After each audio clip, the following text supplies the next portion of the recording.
Hi, welcome to another lesson. This time we are going to take a look at the Distort Effects, and I have another picture here.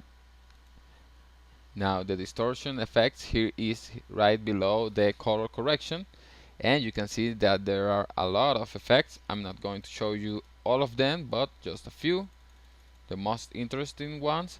And these effects are really funny because they distort the image or the file, the movie file that you have, and they distort it, and the results are really weird and really funny.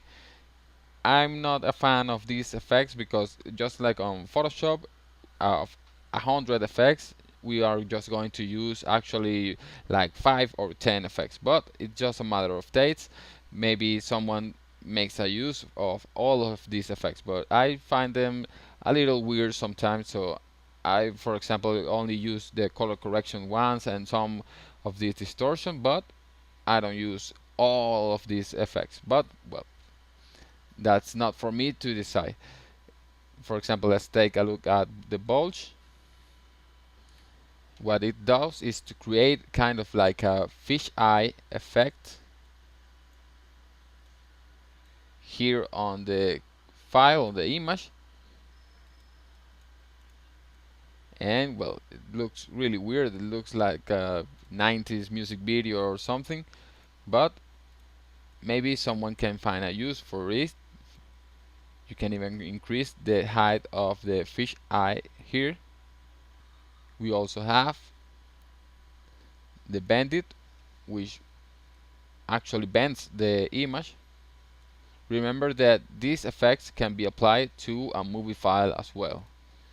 In fact, After Effects, the main purpose of After Effects is to add effects to a movie file, not an image, but a movie file, because for an image we have already Photoshop.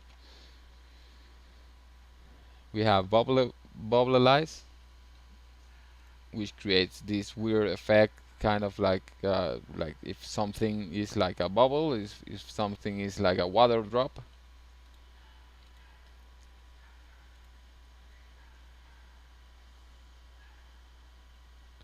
We also have the flow motion, where everything on these anchor points gets like really weird, like really distorted right here. You can see how it looks, kind of like a kaleidoscope. So as I said, these effects are really weird. These effects, we are probably not going to use them ever, but well, they are in After Effects, so I have to show you this. We also have, and this one is really nice, the Liquify effect. If you have used Photoshop, you will remember this Liquify effect, which is really nice. For example, we can take this smooth tool and we can distort parts of the image like this,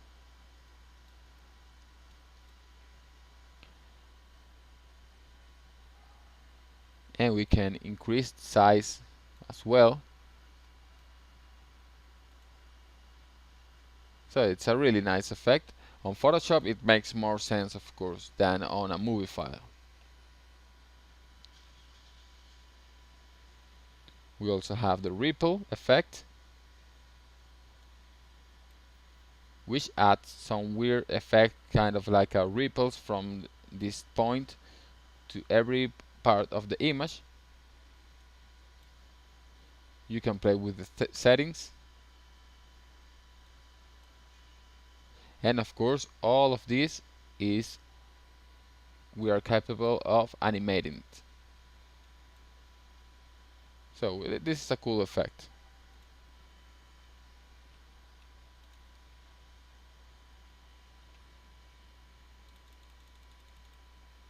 We have the twirl.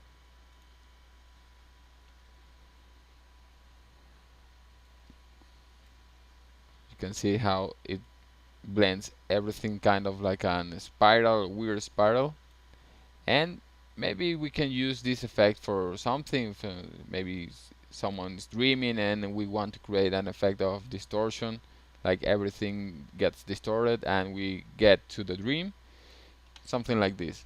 As I said before, these distortion effects are really weird, the results are really weird, but they are fun to play with, and maybe if we have the time we can find a better use for them as well.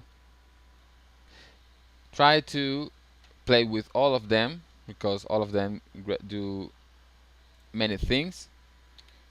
I just show you some of them because, well, all of them create the same result, a weird looking image.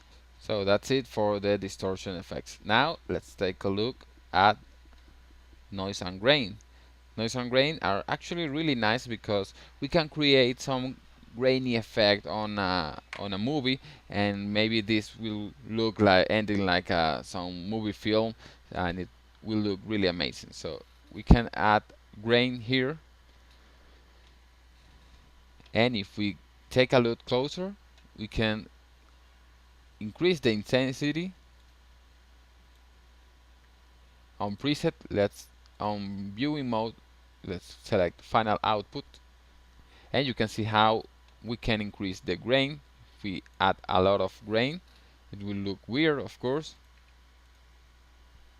but we can add a little grain and this will look like some sort of film. And you know that grainy effect that the films have, that makes them look really cool, well, we can add it with this.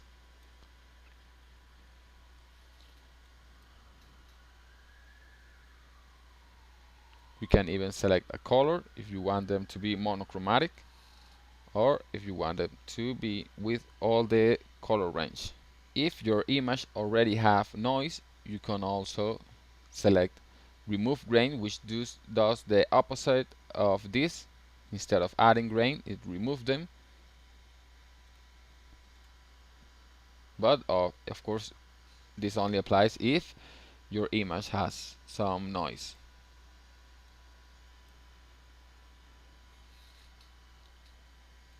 We could also select noise, and this will add this kind of like the noise when on the old TVs that we have like all kind of dots like this. This can be done by adding noise to our composition, and you can play with the amount, and this does almost the same thing as the grain.